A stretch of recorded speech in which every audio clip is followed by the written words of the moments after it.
Frutos de santidad en tiempos de dictadura ha sido el título que he querido dar a esta ponencia, que busca presentar el contexto social, intelectual y eclesial en el cual el beato José Gregorio Hernández no solo vivió, sino que se santificó.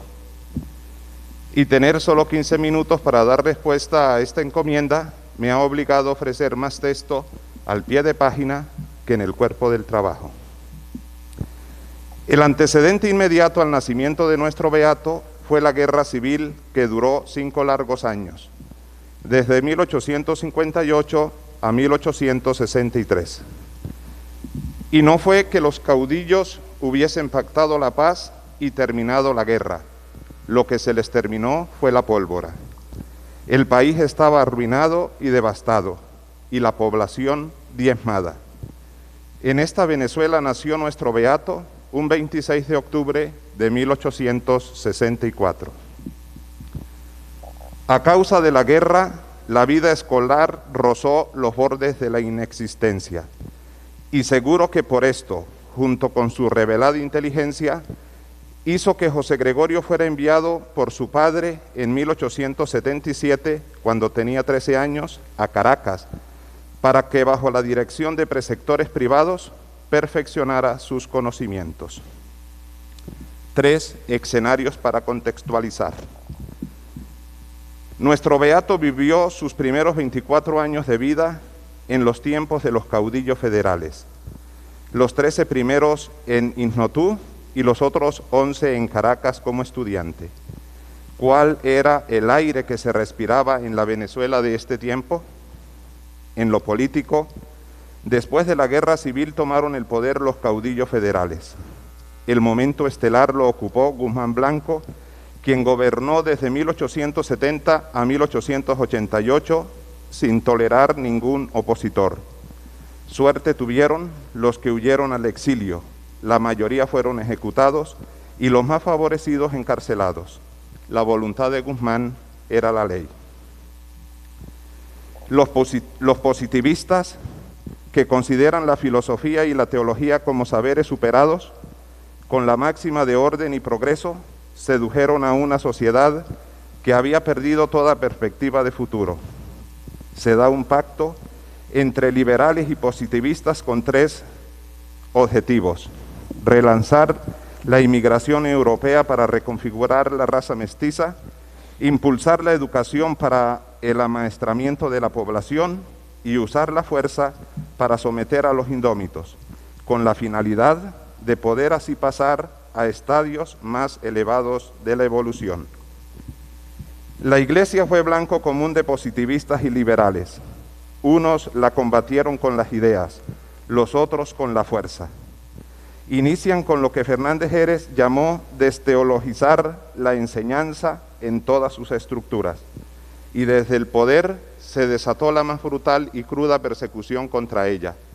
Se encarcelaron y expulsaron obispos, sacerdotes y religiosas, se cerraron seminarios y conventos, se despojó a la Iglesia de templos y bienes, se intentó crear una Iglesia separada del Papa y subordinada al gobierno.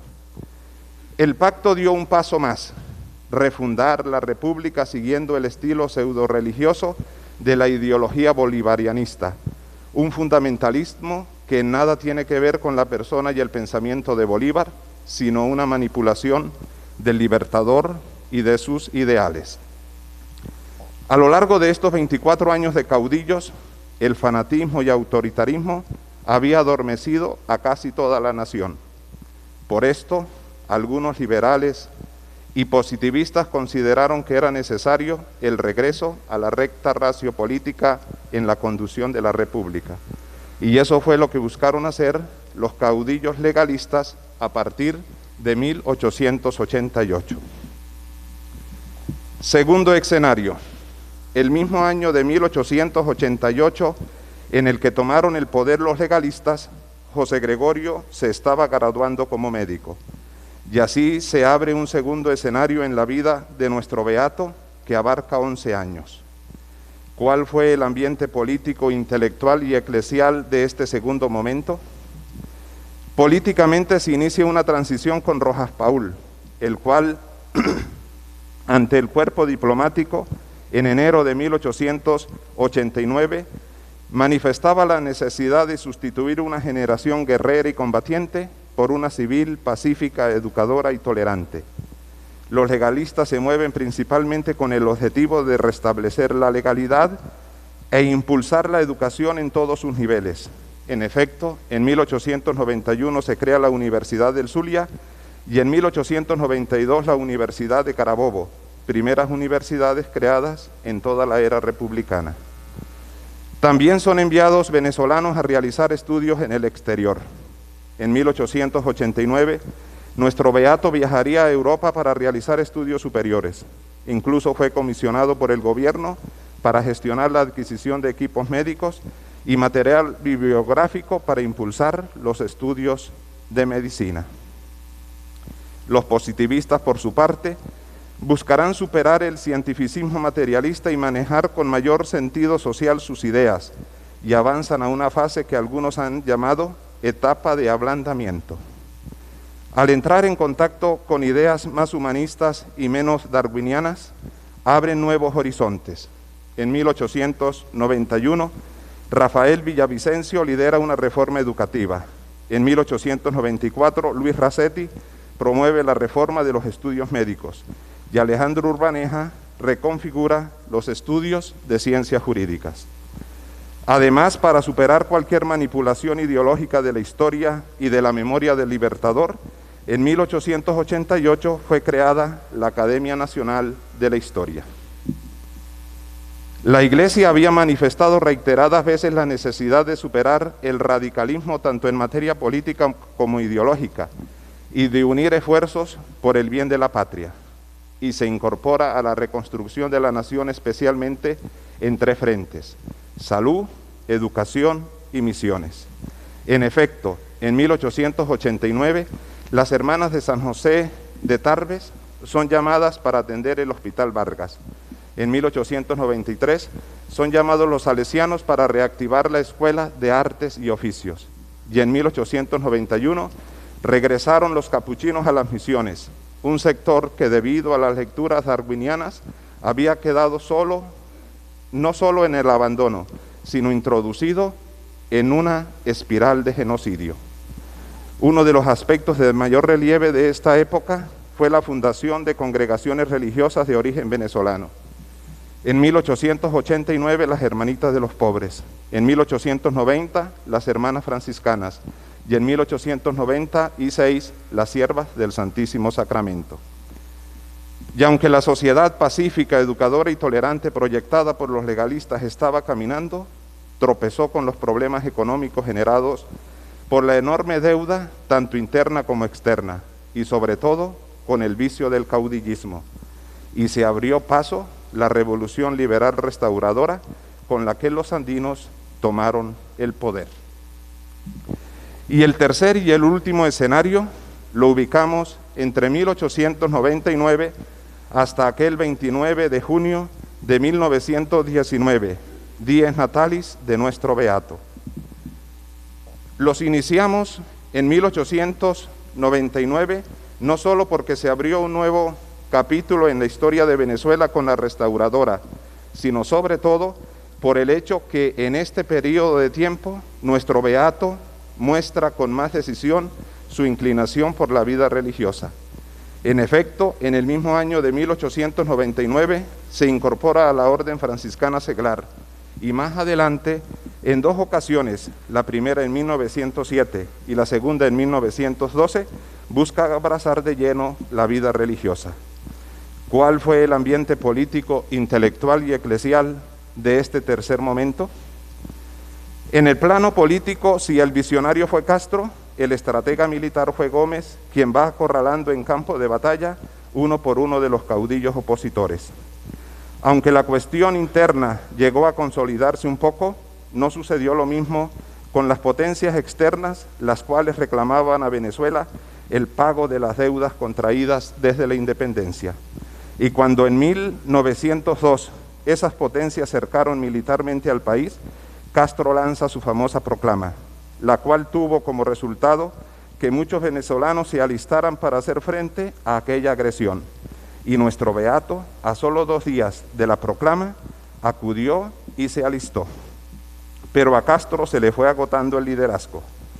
A pesar de su lema, nuevos hombres, nuevos ideales, nuevos procedimientos, se ven en su gobierno caras viejas y desacreditadas, y en sus procedimientos se ven los arrogantes vicios de los viejos caudillos de querer estar por arriba de la Constitución y perpetuarse en el poder. Al empeorar su salud en noviembre de 1908, Castro viaja a Europa para hacerse tratar y su compadre Gómez toma el poder. Gómez emprende lo que se llamó la rehabilitación nacional. Inicia por reorganizar las finanzas públicas. De modo paralelo reorganiza el ejército, impulsa un plan de construcciones de obras públicas y consolida un hito: pagar la deuda que había acumulado la nación desde la independencia. Los focos de sublevación contra Gómez tampoco faltaron. Los más significativos en este tiempo fueron aquel de 1912, cuando estallan disturbios estudiantiles y se procede al cierre de la universidad donde José Gregorio enseñaba, y nuestro beato decide viajar a Italia para retomar su inclinación por la vida religiosa. Y la otra sublevación fue la de 1912, cuando militares y civiles intentan derrocar a Gómez. Entre 1918 y 1919, el mundo padeció la gripe española, peste que azotó la nación. Incluso el hijo preferido de Gómez murió a causa de la peste, y nuestro beato, con otros ilustres médicos, integró la comisión que debía hacer frente a dicha crisis.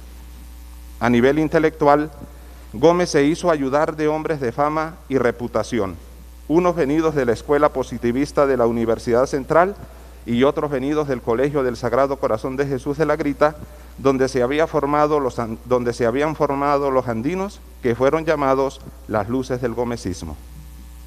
Los positivistas, desde el Nuevo Diario, órgano del régimen, dirigen su campaña a favor de Gómez y en contra de sus detractores.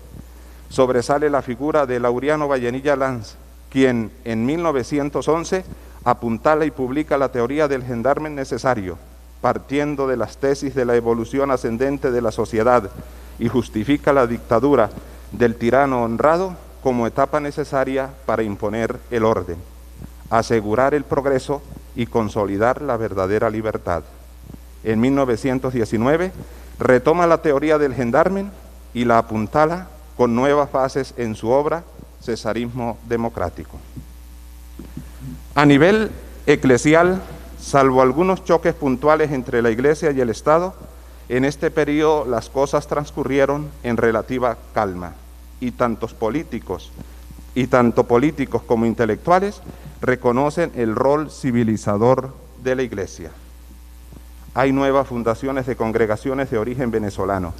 En 1899 se fundan las Siervas del Santísimo Sacramento y en 1900 las Hermanas Dominicas. En 1898 regresan los agustinos, en 1903 llegan los dominicos, en 1916 los jesuitas. Quisiera concluir señalando 2 cosas.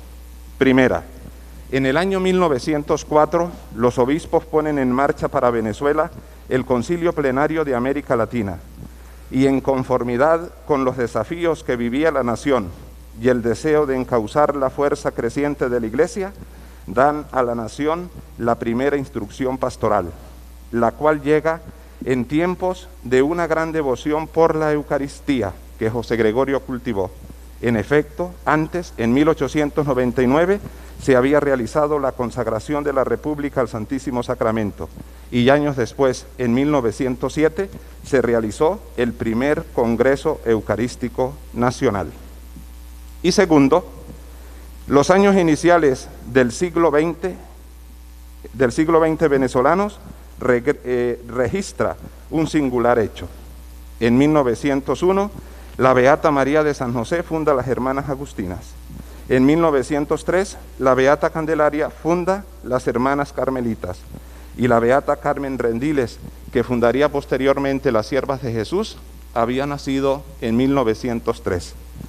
Así, que en una buena parte de los años iniciales del siglo XX estarían pisando suelo venezolano tanto nuestras tres beatas como nuestro beato, dando frutos de santidad en tiempos de dictadura.